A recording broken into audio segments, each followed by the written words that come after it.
KUNTRES UMA'AYAN, Ma'amar Chav Gimel, Perek Bet. We are grinding slowly the idea of if everything comes from Hashem, everything we have comes from Hashem, then why is it that there's so many interference on the way? Why can't we get it straight from Him? Purely from God. So we managed to explain that the reason why it takes so much steps in order to get it from Hashem. On Rosh Hashanah, Hashem gives everything. And in order for it to arrive to us, it takes so much steps. Why can't we get it straight from Hashem? You know why? Because we want it to come to us in the way that we are as living human beings. If Hashem would have given to us raw material, not processed, not diluted, we would have not been able to receive it properly and not been able to use it properly. So really, everything comes from the chesed of Hashem, from the kindness of Hashem. But in order for that kindness to reach its goal, it requires lots of discipline and contraction and elimination. Removing a lot of it in order to reducing it to the smallest possible amount of divine energy so that it can become something usable for us at our physical level. And we explained that the mistake that idol worshippers make, the mistake of idolatry is that because it needs to go through a processing system in order to arrive to us, we think and believe that the processors are in control, are controlling what and how much we can get. So we start worshiping the processor. And the answer was that the processor is only a tool. And the tool doesn't have any autonomy, and the tool doesn't have any opinion, and the tool doesn't have any emotions, and the tool doesn't have any capability of doing anything outside of the features, the parameters that the tool has. An axe is meant to chop wood. So we said, are you going to praise the axe for building a beautiful house? No. The builder, the person who built it, used the tool. So Hashem is giving through the kochavim umazalot, through the constellation system, through the ecosystem. But the ecosystem is a system that Hashem established, that Hashem controls fully, simply in order to be able to bring down the divine energy to our level. And that's why it's a mistake to think that by giving more attention, by giving more praise to the tools, accessories, and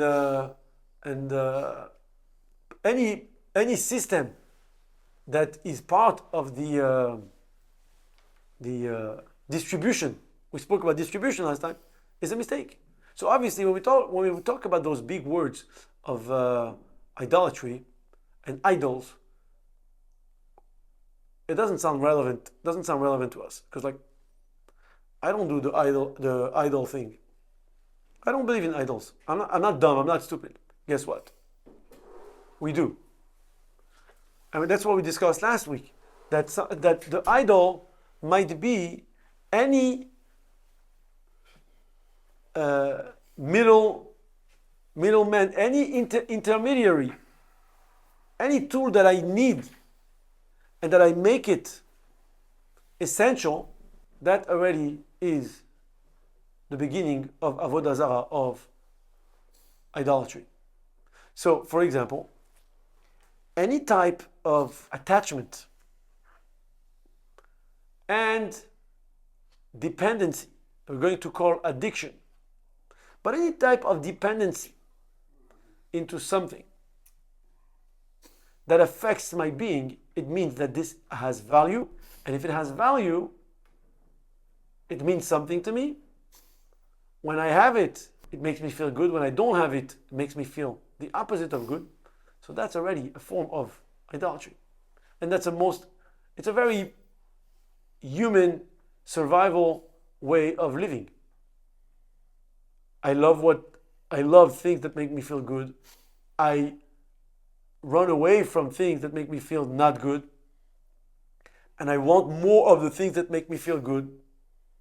So it's natural to become an Oved Avodah Zarah. Oved Avodah Zarah doesn't mean that I don't believe in God. We explained last week, Elokad Elokaya. I know there is the big God. But in the meantime, there's other things also that matter to me. My tefillin are very important, but my shoes also are important. You understand?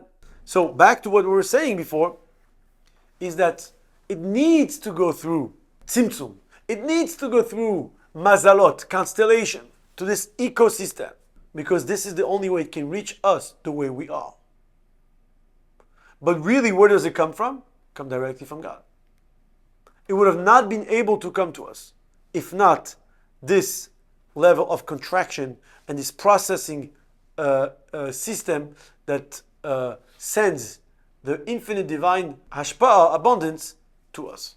So inside the words, we're not going to do the whole thing, but there's a very nice idea that comes out of this concept of tzimtzum. Tzimtzum means dimming. Dimming the light is what creates. How is that possible? If you dim the light, you can't see anything, right? So let's look inside. והנה, טעם וסיבת הדבר, מה שההשפעה הגשמית באה על ידי דווקא על ידי המזלות. Why does it need to go through this ecosystem that apparently dilutes and changes, reduces the divine energy? Why can't we get it directly from him? והנה, לפי שתי השיטות במהות החסד שנקצב לאדם בראש השנה ויום הכיפורים כמו שהוא במלכות האצילות. There are two opinions we've learned in the past, two opinions of what exactly happens on Rosh Hashanah. Is Hashem giving us all the chesed, all the allowance we need for the whole year? Or is it just a potential allowance? What's the difference? In the words of KUNTRES UMA'AYAN, לפי דעה האלף הוא חסד פשוט עדיין, ואין בו עדיין ציור ותואר השפעות הגשמים. It's purely potential allowance. Call it credit. It's credit. Credit power. You have buying power. What are you going to buy? What market will you be able to spend this credit? Is not defined yet. It's completely abstract. Second opinion, הדעה הבית, חסד אצילות כולל בתוכו, already includes in it a certain shape, a certain form. There is it's a specific currency. It's a currency that גם מבחינת חסד דעשייה. It already has a shape, a certain form, or certain parameters that apply to a certain degree, to chesed of Asiya, which is the lowest of the four worlds. וכן כל הבחינות המסתעפות מזה, זהו בחינת האור והחיות רוחני, אבל לא עצם אדם הגשמי. But everybody agrees that whether it is completely abstract, or it already has parameters of a specific currency, it's still not the physical thing, it's just the energy of it. Because we're still on Rosh Hashanah in Chesed Atzilut. That's what we are. ובכדי שיהיה חסד גשמי בבני חיי ומזוינה, in order for it to get from the first day of Rosh Hashanah, where everything is included in the Rosh, in the head of the Shana, in order to get into your cup, into your pocket, into your house, into your home, into your vehicle, into your mind, into your heart, into your health and your children, etc. הוא על ידי הכלים והלבושים. So the or needs to travel, the light needs to travel into the kelim, the vessels of בריאה יציר עשייה, שעל ידי זה נצטייר בהם ציור הגשם, so it can actually be shaped and designed. What actually shapes and designs the infinite energy, the divine energy? What does that mean? Again, what shapes and designs the divine energy? Mendy said, tzimtzum. I asked the question before. Tzimtzum conceals everything. Right? If you turn off the light, you don't shape anything, you don't see anything. But if it's only light, you also don't see anything. So what does that mean? So here's the key, the thing. והיינו, על ידי שמעלימים ומסתירים האור, על האור, על ידי זה נעשה בחינת מציאות יש וגשמי. By concealing the light, so let's say for example, you're going to cover that light that shines in the room, you're going to create a יש וגשמי, an entity. וכידוע, דכל עניין המציאות נעשה על ידי הסתר. וכמו שכתוב, any entity emanates, appears from a lack of light, from the absence of light. This requires explanation. וכמו שכתוב בראשית בר אלוקים, דכל עניין הבריאה בפועל הוא על ידי שם אלוקים, which אלוקים is what? מידת הדין, בצמצום האור ואלמו. How did Hashem create the physical world? By contracting, by reducing, by removing, by hiding his light, his infinite light. So I thought like this. You ever go to a light show? Usually a light show is at night. Right? Shraga b'tiara may hava. A candle, a light, middle of the day, doesn't have any effect, right? So a light show at night. What creates the light show? Playing with dimming lights. So you do have a background of light, but then when you're dimming the lights, you create forms and shapes. Contrast. The shadow. What's the shadow? The non-part, the non-light. The part that is not light is what creates the entity. Or I was thinking of another example, a candle. You have a beautiful candle. Now a candle, if you light the wick on top with the flame, it's going to give you a beautiful light. But if you put that candle in the sun, in the oven, you won't have a candle. It's too close to the source to be a candle. It cannot stand as an independent entity of a candle. It's going to melt. And you will not have that light that you need for the next 3 hours. So the fact that it's distant and far and away from the light, that's what enables the candle to be an entity. If it gets too close, so the absence of light creates an entity. I said before that when you turn off the light, you don't see anything. It's not true. When you turn off the light, darkness says, I'm here. I'm in control. You don't even see who's here because I'm here. Darkness is the entity.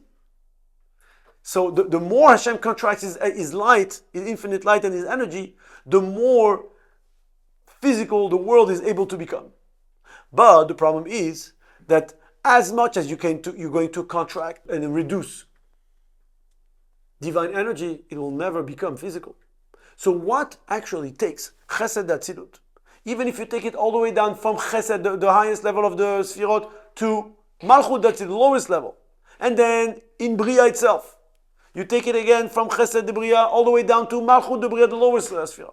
And then same thing, chesed de yitzira all the way to malchut de yitzira. And then chesed de asiya all the way to malchut de asiya. You will still never have something physical from it. Gashmiut from ruchaniyut is not derech ila ve'alul, is yesh me'ayin. You cannot create something physical from spiritual. As much as you contract the spiritual, it will remain spiritual. It's a much more gross, it's a less refined spiritual light. It's more designed, it's more shaped, it's more limited, right? It's more dimmed, but it's still spiritual. You cannot transform that into physical. What makes spiritual light, even after being contracted, what makes it physical? How do we get to gashmiut from ruchaniyut? It's not through ilah ve'alut, it's not through reducing and reducing and reducing. And that's what we're going to learn next week. That's why we need not only sfirot, not only the kelim of the sfirot, who already are, in a way, to a certain degree physical, but we need the mazalot. Meged tvot, shamesh meged tvot irachim. We need the ecosystem that Hashem created that passes on the divine energy to this ecosystem that is going to actually provide and ונתנה הארץ פריה, ועץ השדה ייתן פריו, ונתנה הארץ יבולה, etc. that the earth will produce. And that's the idea we're going to develop in Mitzvah Hashem next week. Looking forward.